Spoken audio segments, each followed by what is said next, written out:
Ok, gente, agora sim, estamos em ordem, né? Vamos orar, agradecer. Pai querido, obrigado pelo dia que o Senhor deu, obrigado pela tua graça, pelo teu cuidado, pelo teu amor. Obrigado, Senhor, por essa manhã de domingo, manhã de sol aqui onde nós estamos, mas nós te agradecemos. Colocamos diante de ti, Senhor, todos aqueles que exercem a função de pais. Também, Pai querido, colocamos todas as famílias que têm um pai e te suplicamos que dia após dia o Senhor conceda discernimento a todos esses pais que necessitam de discernimento. Pai querido, nós colocamos os pais nas tuas mãos e nessa manhã de dia dos pais, o que nós desejamos é que eles tenham a compreensão plena e completa do que seja a paternidade. E é em nome de Jesus que nós desde já te agradecemos pelo texto de hoje, pelo encontro de hoje, e te pedimos também, Senhor, sabedoria e visão para compreendermos o que o Senhor tem para nós. É em nome de Jesus que te agradecemos. Amém e amém. Bom, já consigo ver aqui, o pessoal já está entrando no Facebook, no Insta e no Google. Ok, benção. Bom, gente, nós temos aqui uma questão. Hoje eu vou falar para o pessoal que está aqui, tá, gente? Então, vocês da câmera aí, desculpa, tá? Eu vou ficar olhando para o pessoal que está aqui presente. Nos encontros passados a gente falou sobre o que é o dízimo e muito pouco o que é a oferta. Falamos do dízimo e a gente bateu. Dízimo é a 10ª parte, segundo os textos que estão lá, que nós lemos, né? Deuteronômio, Levítico, é a 10ª parte, é 1 em 10. Então, cajado do pastor, passando o gado, o 10º era do Senhor. Servia também para colheita agrícola e tudo mais, e era fundamentalmente uma ideia agropastoril. Vimos também que o dízimo ele era anual e também tinha o dízimo trianual. O dízimo ele era destinado para o pessoal que fazia o trabalho na tenda da congregação, notadamente os levitas. Vimos que o dízimo trianual ele era também para a justiça social, porque alimentava órfãos, viúvas e os estrangeiros. E a gente tinha falado num dos encontros, não sei se foi o anterior ou o passado, que aquele texto de Malaquias 3, 8 em diante, ele reafirmava que a bênção ela estava sobre o dízimo, e não notadamente nas ofertas, mas no dízimo, que o dízimo, outra coisa que a gente também aprendeu, não é nosso, o dízimo é ao Senhor e é santo, certo?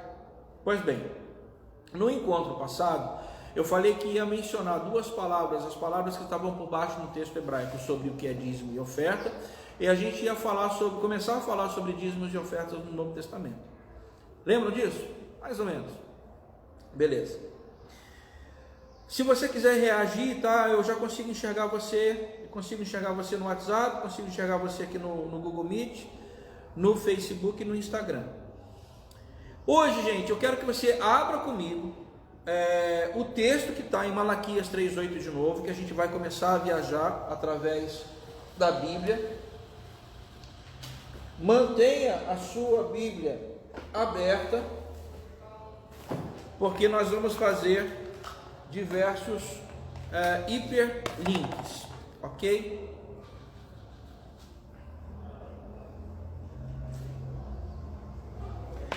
Nossa, eu estou com a minha focinheira aqui. Pronto. Malaquias 3, verso 8.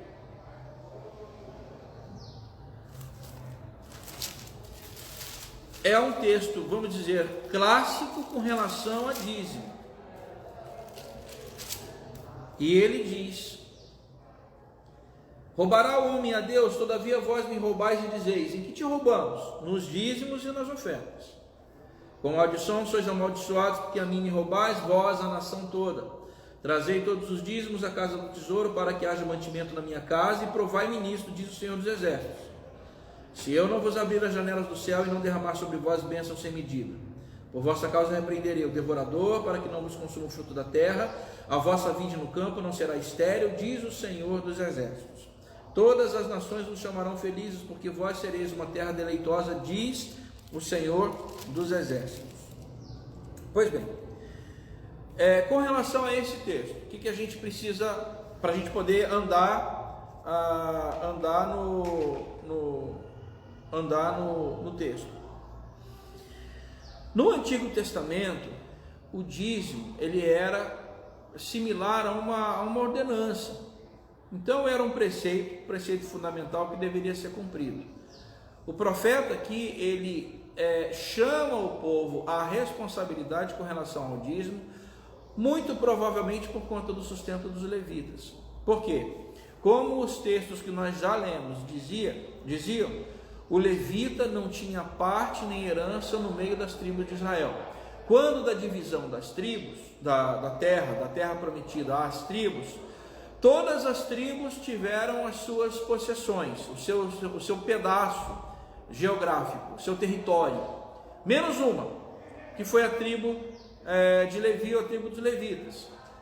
Essa tribo não tinha, porque o Senhor disse que a parte e a herança dele seria o próprio Senhor, e todas as outras tribos dariam o dízimo, ou seja, a 10, a 10ª parte para essa tribo. Então essa tribo não poderia ter herança nem possessão. Até aí, tranquilo, não tem segredo. E aí aqui ele fala também sobre ofertas. A gente já vai falar sobre ofertas. Então ele está dizendo, olha, o dízimo ele é importante, mas as ofertas também são. O dízimo é do Senhor, e isso é roubo. Se você está pegando do Senhor, é roubo. A oferta, você não está entregando a oferta. Haviam dois tipos duas palavras, gente, por baixo do texto, que são importantes que nós saibamos. Uma é a própria expressão dízimo, que é maaser. É uma expressão hebraica que diz, que deriva de measer, que é uma em 10. Ou seja, o maaser ele é do Senhor, é parte do Senhor, não pode ser tomado, porque não nos pertence e é santo. E havia a expressão relativa às ofertas, que era a tzedakah, tzedakah, T-S-D-A-K, um negócio assim, tzedakah. Isso eram ofertas, e as ofertas, elas poderiam ser traduzidas por justiça social. Não é somente ao Senhor, mas é justiça social. De modo que quando a gente pensava no Antigo Testamento sobre ofertas, nós estamos falando de justiça social. Bom, dito isso, a gente precisa entender que justiça é essa.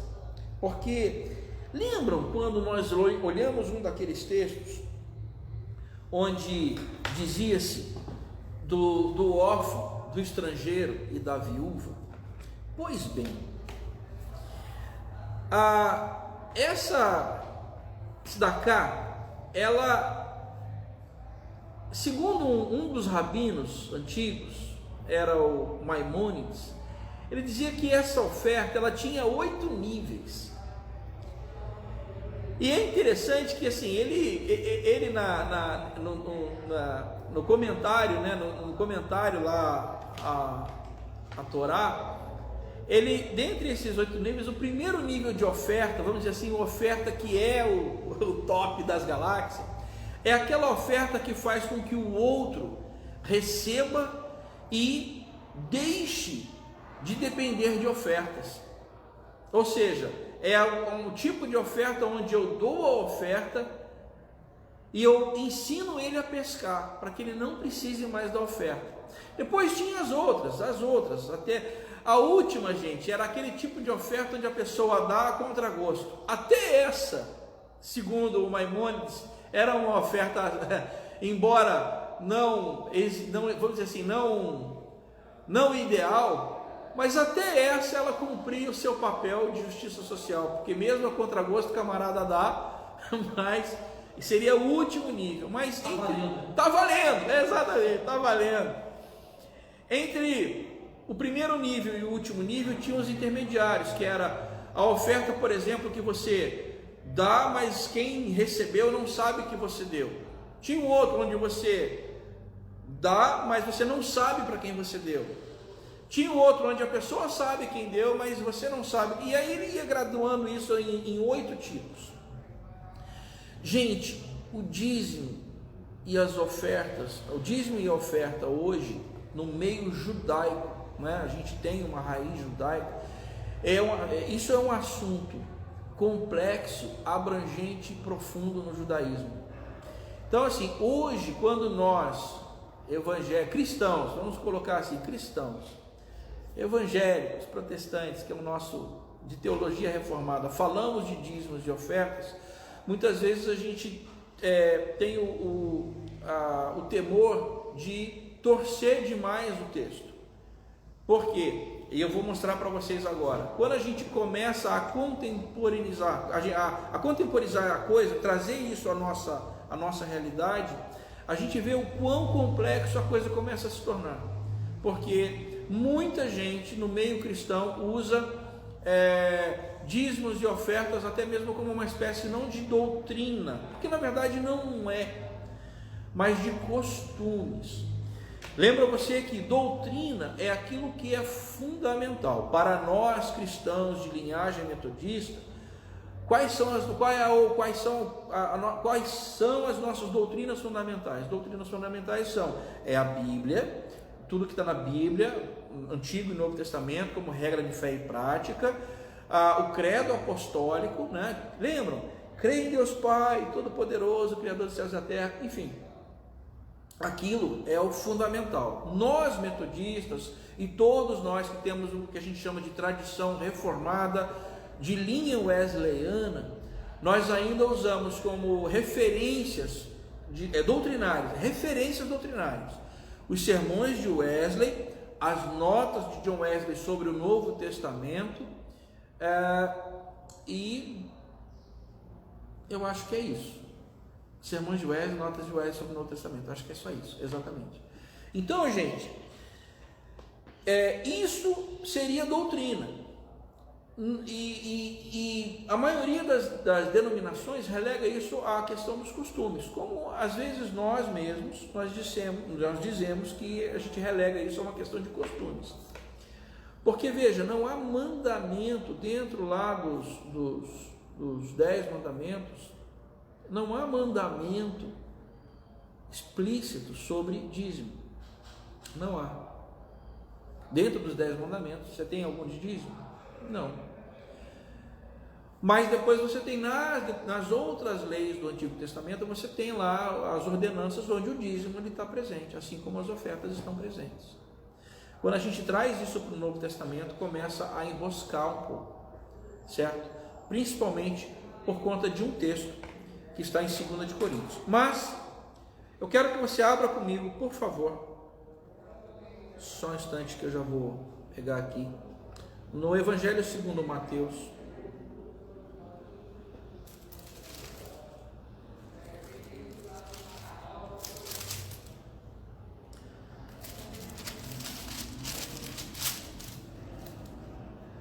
no capítulo 23, verso 23, Mateus 23, 23. Ai de vós, escribas e fariseus hipócritas, porque dais o dízimo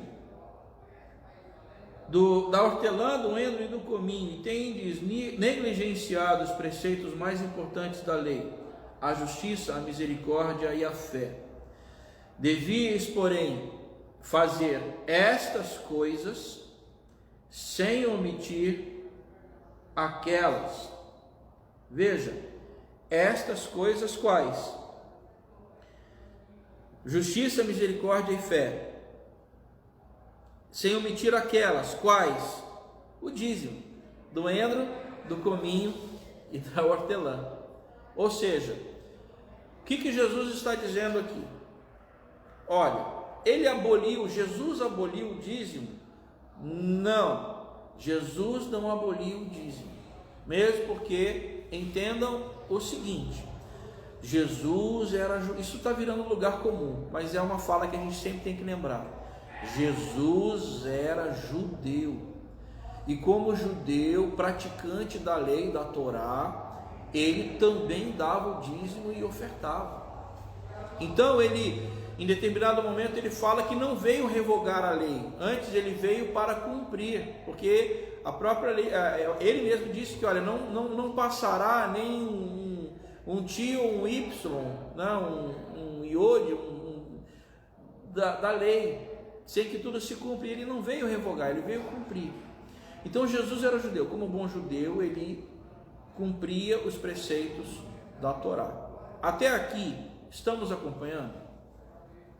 Pois bem, agora raciocinem comigo e comecem a pensar na seguinte situação. Quando Jesus ele vem, Palestina do primeiro século só tem o Antigo Testamento. Jesus, judeu, cumpridor da Torá, ele veio para os judeus, certo? No entanto, muita gente que começa a conhecer a sua história, que não era do povo judeu, começa a se aproximar. Vocês lembram de um caso daquela mulher que vai atrás de Jesus? Jesus é até, a gente quando lê o texto acha que ele foi ríspido. Não é justo tirar o pão dos filhos e dar aos cachorrinhos. E aí ela retruca dizendo: não, mas os cachorrinhos também ficam esperando as migalhas. O texto dizia que ela era uma mulher cirofenícia, ou seja, ela não era de ascendência judaica. Então, como Jesus ele veio para os judeus, ele diz o que ele diz. Porque a mulher, vocês lembram como ela se achega a Jesus, gritando? Lembram? Jesus, filho de Davi. Ou seja, como é que alguém que não é do povo evoca o nome de um rei daquele outro povo? Você está entendendo? Então, de repente, ela quis se aproximar simulando que ela era judia. E ele, perspicácia, dom, palavra de conhecimento, opa, essa mulher aqui, e aí ele mandou aquela. E ela responde, retruca, contra-argumenta, e ele faz o que ela quer. Ou seja, ele faz àqueles que não eram judeus algo que eles estavam precisando. Em outro momento, um dos discípulos diz: olha, tem lá um povo grego, um pessoal grego que está querendo ver Jesus. E aí, essa aproximação com outros povos começa a acontecer. Pois bem, vocês lembram, por exemplo, naquele caso do endemoniado de Gádara, Gadareno ou Gerazeno, dependendo do texto? O texto diz que aquele da manada dos porcos, o texto diz que aquele endemoniado, que antes era endemoniado, agora não, estava liberto, ele queria seguir Jesus. O que Jesus diz? Não, antes, volta aos seus e conta as maravilhas que o Senhor te fez. Aquele povo não era povo judeu, porque eles criavam porcos, e o judeu abomina porco. Então, essa boa nova do Evangelho começa a chegar a outros lugares que não eram, vamos dizer assim, reduto do judaísmo. Pois bem, Jesus ressuscita, é elevado aos céus. A grande comissão de Jesus, qual foi? Lá no final de Mateus 28. Essa vale a pena. Vale a pena abrir comigo. Isso, Mateus, Evangelho de Mateus, capítulo 28. Versículo 19, o texto diz, olha aí: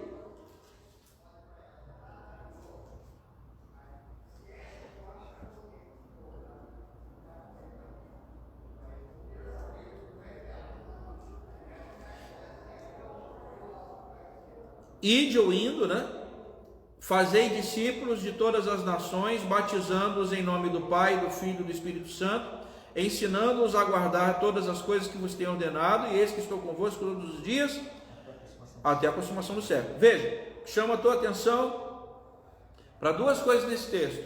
Ele diz, fazer discípulos de todas as... A palavra nações aqui é uma palavrinha que no grego ela é etné, que daí vem etnia, ou seja, cultura.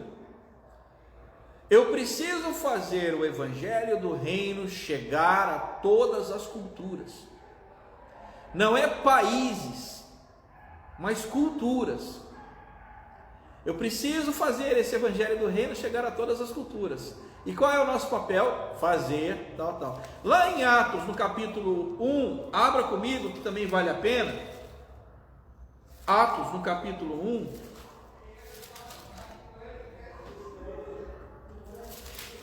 Atos, no capítulo 1, no versículo 8. Atos 1, 8.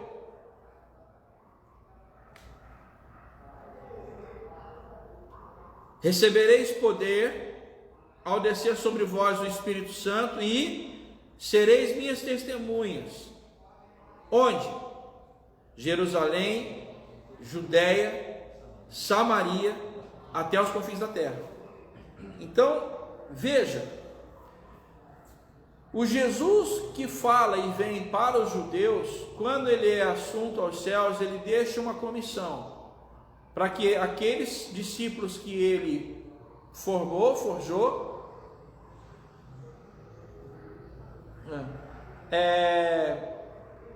eles levassem a boa nova até os confins da terra, começando em Jerusalém, certo? Pois bem, raciocina comigo que isso é importante, para a gente chegar no que eu quero, na questão das ofertas. Os outros povos eram judeus? Não, eram de outros povos, de origem, sei lá, grega, depois greco-romana, mas a base vamos dizer assim, da cultura era grega. Esses outros povos tinham o dízimo e ofertas como, vamos dizer assim, ordenança? Não. Como é que você começa a trazer preceitos judaicos para essa nova prática, esses novos? Como é que eu vou trazer uma série de costumes judaicos para esse povo de origem greco-romana, de origem grega? É um problema, porque esse povo, por exemplo, comia lá as suas carnes, tinham as suas práticas, tinham os seus costumes, a forma de vestir e uma série de outras coisas.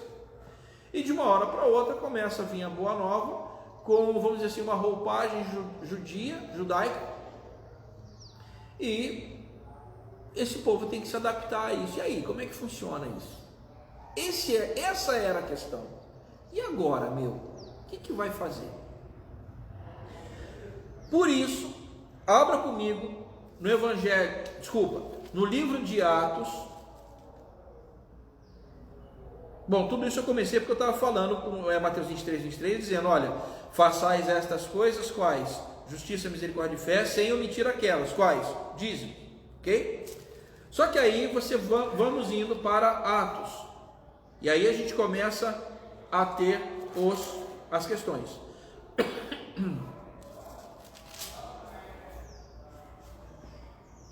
O primeiro texto que eu quero conversar com você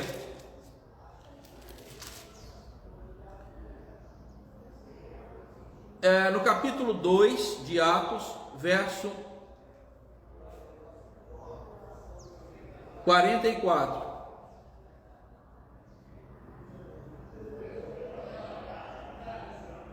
Olha aí. Atos 2, 44.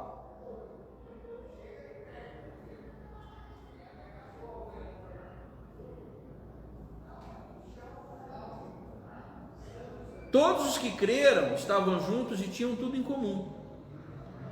Vendiam as suas propriedades e bens, distribuindo o produto entre todos à medida que alguém tinha necessidade.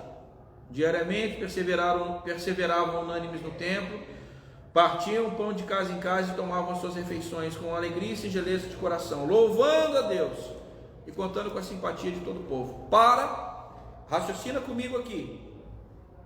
Veja, lembra que no Antigo Testamento eu tinha o maaser e tinha o tzedakah, certo? Eu tinha o dízimo e tinha a oferta. O dízimo era santo, certo? 1/10 separado ao Senhor. Mas a oferta, a tzedakah, ela era o quê? Era fundamentalmente para a justiça social. Estão acompanhando o raciocínio? Olhem o texto, verso 45. O que eles faziam? Gente, isso é revolucionário. Os caras, eles vendiam, davam tudo. Doideira, loucura, meu. Os caras piraram na batatinha, dava tudo. E aqui o texto fala, dava conforme o que? À medida que alguém tinha necessidade. Ou seja, justiça social no modo hard, meu. Não era essa justicinha aí, Nutella, não. Era de raiz mesmo. Então, cara, esse troço era pior do que comunismo, marxismo que a gente fala aí das esquerdas aí de hoje em dia. É pior do que isso. Ou, dependendo do ponto de vista, melhor do que isso. Porque não era vamos ser mais justos na distribuição e mais igualitário. Não, vamos distribuir tudo mesmo. O negócio era vamos enfiar o pé na jaca, meu, chuta o pau da barraca e que Jesus vai voltar, porque era essa a ideia. Os caras estavam vendendo porque eles achavam que Jesus voltaria imediatamente. Se Jesus vai voltar e vai restaurar tudo, cara, para que eu preciso de terra, de bem, de propriedade? Então, gente, o bagulho era sinistro, meu. Sinistro. Aí olhe comigo. Só um comentário. Oi, pode falar. Não era sem critério, né? Porque era aqui, ó. À medida que alguém tinha necessidade. Exatamente. Não era sem critério. O Franklin está me levantando uma questão que é interessante. Essa expressão, à medida que alguém tem necessidade, ela indica que havia critério. Era conforme a necessidade e não conforme o desejo. Isso daria um outro dia para a gente só conversar sobre necessidade e desejo, gente. Porque isso sempre me lembra, e aqui eu quero só fazer um parênteses, daquele trecho que está em Gênesis, no começo da Torá da Bíblia, que fala assim, quando Deus ele repreende Caim, tem um trecho que ele diz: por que descaiu-lhe o semblante? Se fizeres o que é bom, certamente não serás aceito.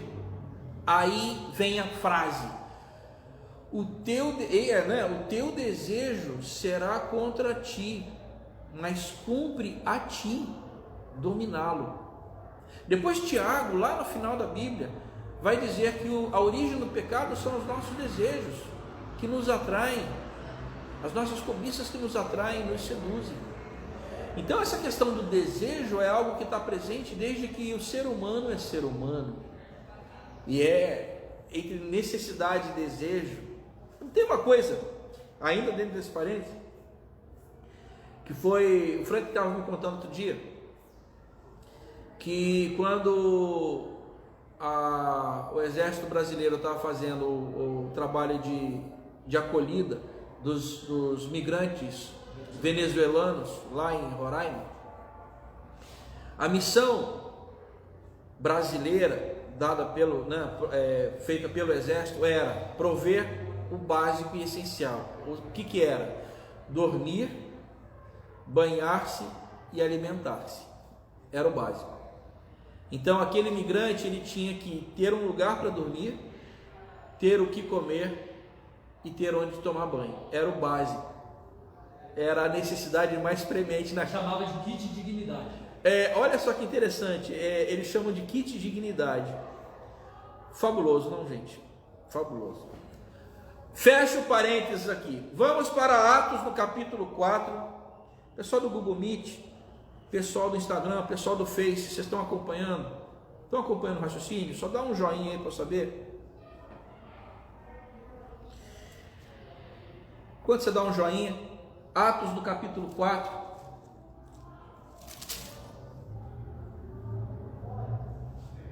Legal.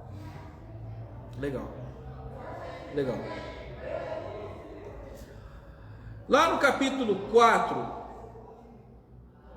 no versículo 32 e seguintes, acompanhe comigo. Atos 4, 32 e seguintes. Da multidão dos que creram era um o coração e a alma. Ninguém considerava exclusivamente sua nenhuma das coisas que possuía, tudo, porém, lhes era comum. Com grande poder, os apóstolos davam testemunho da ressurreição do Senhor Jesus, e em todos eles havia abundante graça. Pois nenhum necessitado havia entre eles, porquanto os que possuíam terras ou casas, vendendo-as, traziam os valores correspondentes e depositavam aos pés dos apóstolos. Então se distribuía a qualquer um, à medida que alguém tinha necessidade. E aí vem aí a oferta de Barnabé, que nós comentamos um pouquinho na semana passada. Vendeu um campo, que ele era levita, e depositou aos pés dos apóstolos. No domingo passado a gente até comentou, gente, que se Barnabé era levita e tinha um campo, alguma coisa estava errada, certo?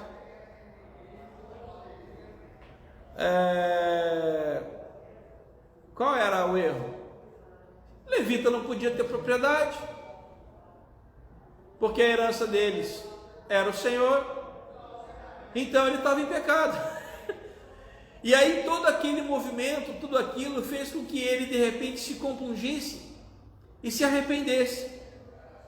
E aí ele oferta, ou melhor, devolve lá, enfim, oferta, por consciência do seu pecado. Foi o que a gente comentou, né, Keila? A gente comentou isso no domingo passado. Então, a gente às vezes fala, olha, Barnabé, o coração dado, que nada, um coração contrito e arrependido, sabendo que estava em pecado e aquilo não lhe pertencia. Percebe? Porque nos versículos anteriores, como nós já lemos, os versículos anteriores falam de uma comunidade, de um comunitarismo. Eu não vou falar comunismo, senão você vai me apedrejar, mas de um comunitarismo radical, ou seja, a oferta ou a ideia do tzedakah, essa oferta ela era plena e abundante e profunda e abrangente. Não era, gente, isso aqui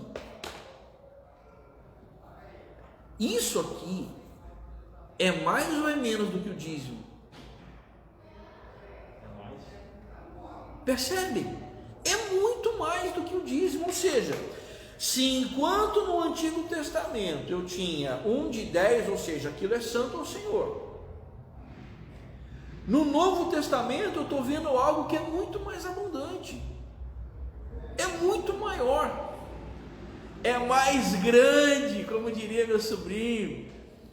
Então, gente, a partir daqui é uma chave de leitura para que a gente vá para um outro texto, que é o grande texto polêmico, que o pessoal fala, o dízimo foi abolido.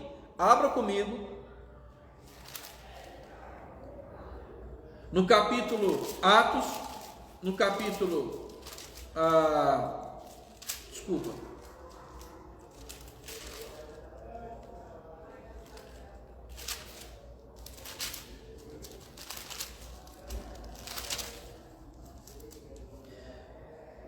no capítulo 11, Atos 11,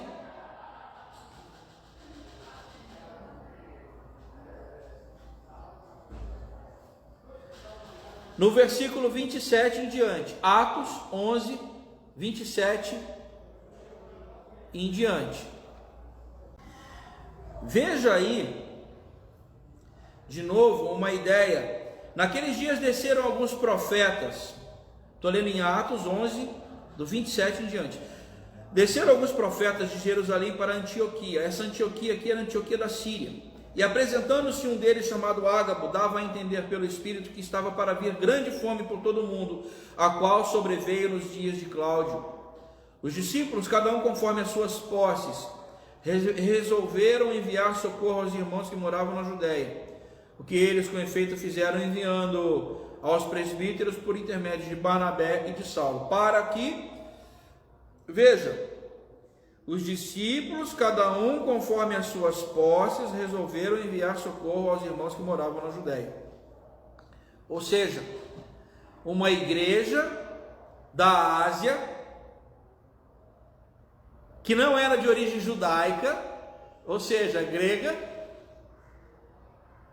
usando ou usufruindo, ou usando a ferramenta chamada tzedakah, ou seja, a oferta, a justiça social, aos irmãos judeus que estavam lá em Jerusalém. Ou seja, a igreja nascente ajudando os irmãos, vamos dizer assim, judeus lá da igreja mãe. A congregação. É verdade, é verdade. Se fosse hoje o Frank está me falando aqui, a congregação ajudando a igreja mãe. É mais ou menos isso. Ou seja, então aqui, de novo, o Instituto das Ofertas sendo exercitado de uma maneira livre e espontânea. Acompanhe, beleza?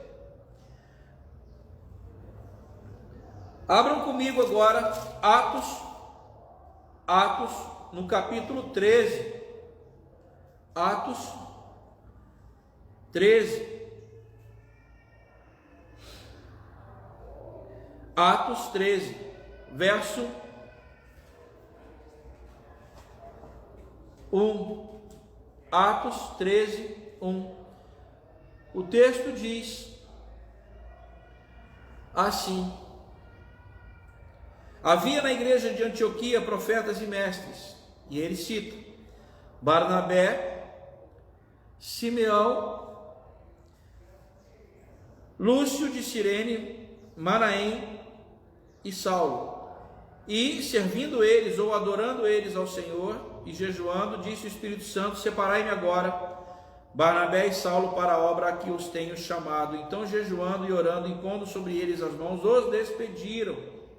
Pois bem, quem despede Barnabé e Saulo para a primeira viagem missionária é a igreja de Antioquia, e certamente essa igreja ofertou para que eles empreendessem essa viagem.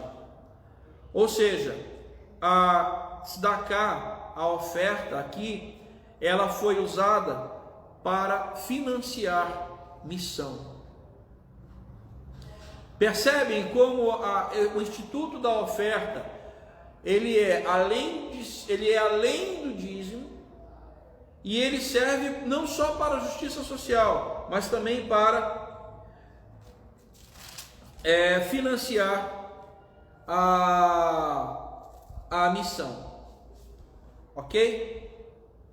Pois bem, ande comigo até o texto que se encontra na carta de Paulo aos Coríntios, segunda carta de Paulo aos Coríntios, 2 de Coríntios,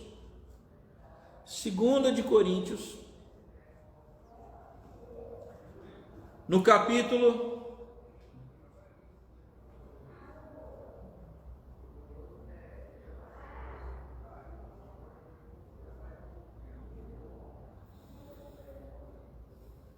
8. 2 de Coríntios, capítulo 8. Aqui, gente, eu preciso travar aqui e me deter em alguns minutos para falar sobre isso. Os capítulos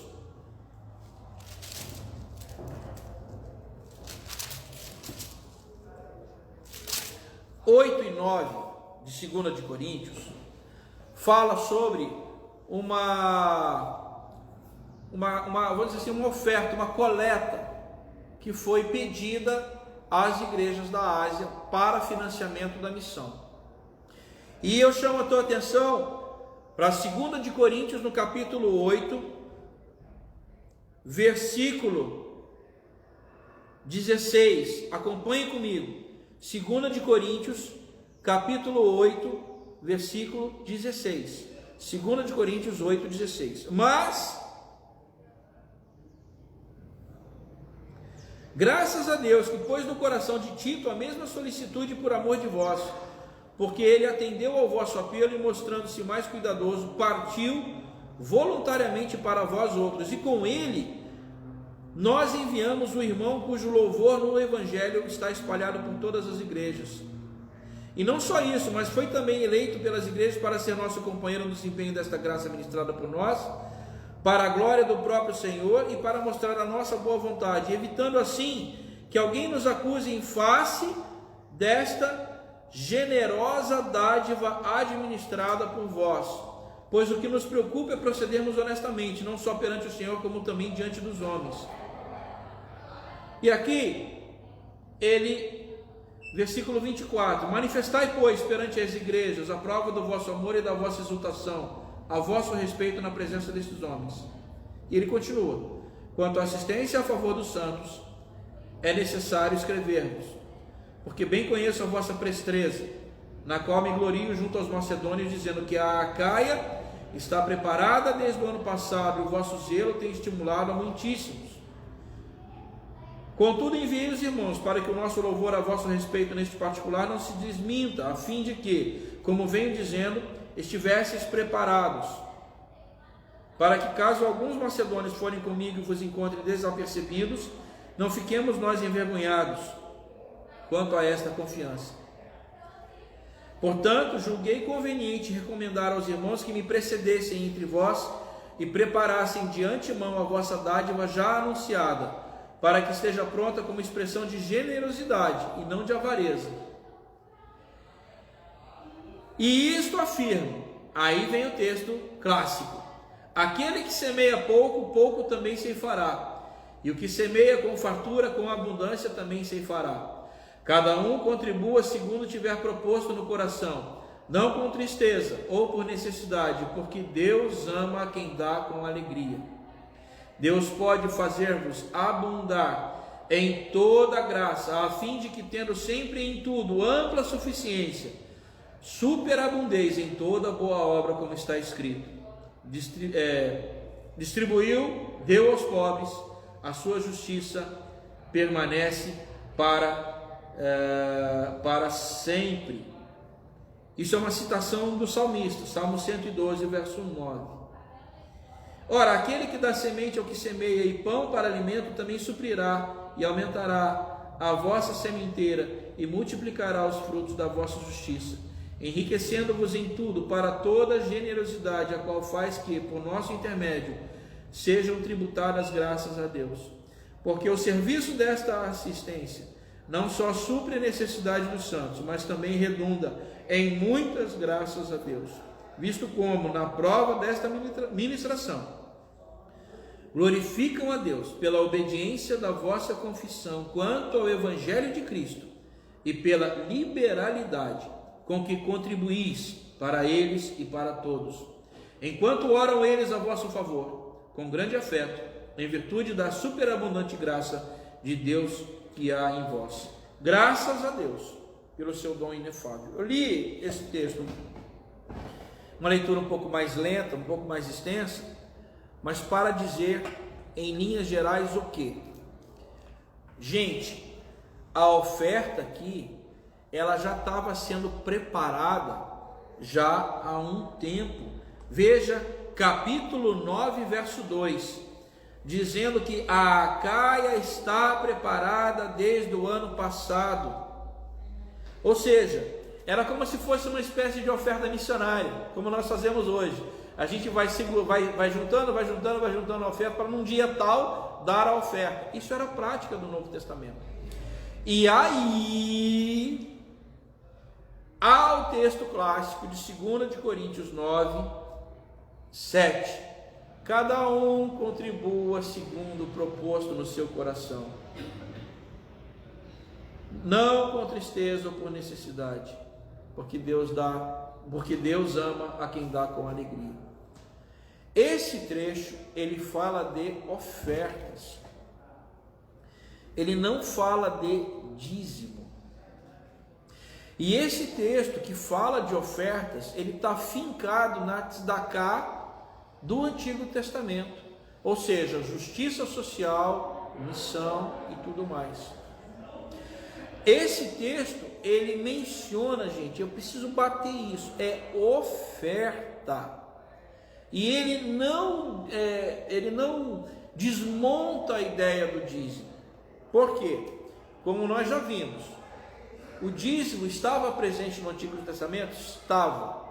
Jesus defende o dízimo? Defende, porque ele era judeu e tinha que fazer cumprir a Torá, cumprir e fazia cumprir a Torá, a lei. E o dízimo estava na lei. Só que a igreja nascente, ela se lança, a igreja que não tinha origem étnica no judaísmo, a igreja tinha uma origem étnica na Grécia, nos gregos, na cultura grega. Eles focalizam as ofertas, que segundo o Antigo Testamento era muito mais e muito além do que o dízimo. Era voluntário, conforme a generosidade de cada um, conforme o desejo e o propósito do coração de cada um. Era. Mas isso desmonta a ideia do dízimo? Não desmonta. Certo? E aqui eu parto para a conclusão do que a gente precisa falar. Nos dias atuais, nós temos uma vinculação, vamos dizer assim, judaica. Nós somos de origem judaico-cristã, claro. Nossa cultura ocidental, boa parte dela é fincada no judaísmo e no cristianismo. O judaísmo fala de dízimo e fala de oferta. O Novo Testamento fala de dízimo nas palavras de Jesus e fala abundantemente sobre ofertas nas páginas seguintes, tanto em Atos quanto nos escritos paulinos. Nós herdamos essa herança. Em que sentido? Os dízimos, nós, como costume, mantemos o dízimo como a Maaser, 1 em 10, como uma parte em 10. Mantivemos o costume para financiamento do serviço da congregação, por analogia do serviço da tenda da congregação. Ou seja, o dízimo, ele financia, vamos dizer assim, o trabalho, o serviço das comunidades, das igrejas. E as ofertas, ele segue a ideia da tzedakah, que é para a justiça social, para financiamento da missão. No mesmo sentido como no Antigo Testamento, você fazia justiça social em prol do órfão, do estrangeiro e da viúva, do estrangeiro, do órfão e da viúva, ou fazer a missão bancando, como no Novo Testamento, a necessidade do trabalho missionário das igrejas nascentes. Hoje, o que a igreja metodista, e aqui eu me refiro à igreja metodista, vocês que estão me assistindo aí, que não são de teologia wesleyana, não são metodistas, você me desculpa, tá? Aqui eu vou me referir aos metodistas. Mas nós, na igreja metodista, temos uma vinculação muito forte ao dízimo e à oferta. Não no sentido da teologia da prosperidade. E aqui eu abro um parênteses, colchete, chave. Teologia da prosperidade, da maneira como ela é falada, dita, pregada, propagada, ela é um filhote evangélico do neoliberalismo, que faz com que cada um faça escambo com Deus, como se Deus fosse um grande mercador, e pior, faz com que se financiem grandes impérios eclesiásticos. E aí, isso tem virado um grande problema hoje. A teologia da prosperidade gera um grande problema. Um dia a gente pode falar só sobre ela, para você ver quão nocivo isso é para as pessoas, para as igrejas, para o evangelho no nosso dia a dia. Fecho parênteses, colchetes e aspas. Nós metodistas estamos muito vinculados aos dízimos e às ofertas. Por quê? Primeiro, porque entendemos que isso é bíblico. Segundo, que nos costumes nós evocamos isso da nossa tradição do metodismo primitivo. Eu não quero que você se iluda. Nossa, eu preciso terminar em 5 minutos. Eu não quero que você se iluda, mas saiba o seguinte: o metodismo primitivo, ele só foi possível por conta de,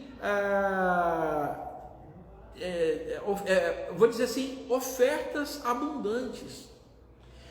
No metodismo primitivo havia a figura a gente chama de stewards, eram os tesoureiros que recolhiam as ofertas. E olha, também não se engane, a itinerância no metodismo primitivo, ela era muito por conta, porque uma das tarefas do pregador itinerante era também recolher dos stewards locais as ofertas que eram recolhidas das bands, das bandas, dos grupos pequenos e das sociedades. Então, em cada lugar, em cada paróquia, porque eles chamavam de paróquia, em cada lugar, em cada territorialidade, eles seguiam, os pregadores itinerantes faziam o seu circuito, faziam as pregações, davam a ceia, recolhiam as ofertas dos tesoureiros locais, que eram recolhidas por sua vez das bands e das sociedades, e levavam ao quartel-general do metodismo, que ficava na Casa de Fundição em Londres.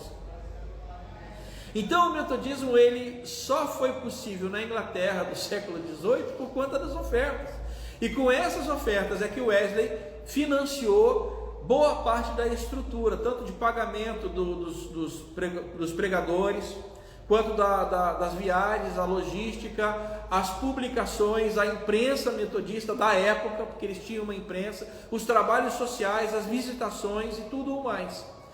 Então, esse traço da justiça social está muito presente no metodismo primitivo, e disso nós trouxemos essa herança, e é costume. De modo que hoje, a igreja metodista, ela trabalha assim, com dízimos e com ofertas. Não na ideia da teologia da prosperidade, como eu já falei, mas na ideia de que isso é dízimo, é traço da nossa história e é traço dos nossos costumes, da nossa herança wesleyana. Tá certo? Vamos orar. Obrigado, Senhor, por esse dia, por esse momento, por essa chance de estarmos juntos e juntas. E o que nós te pedimos, Senhor, é o teu discernimento no uso dos dízimos e das ofertas. Sê conosco, Senhor. E é assim que nós te agradecemos, em nome de Jesus. Amém e amém.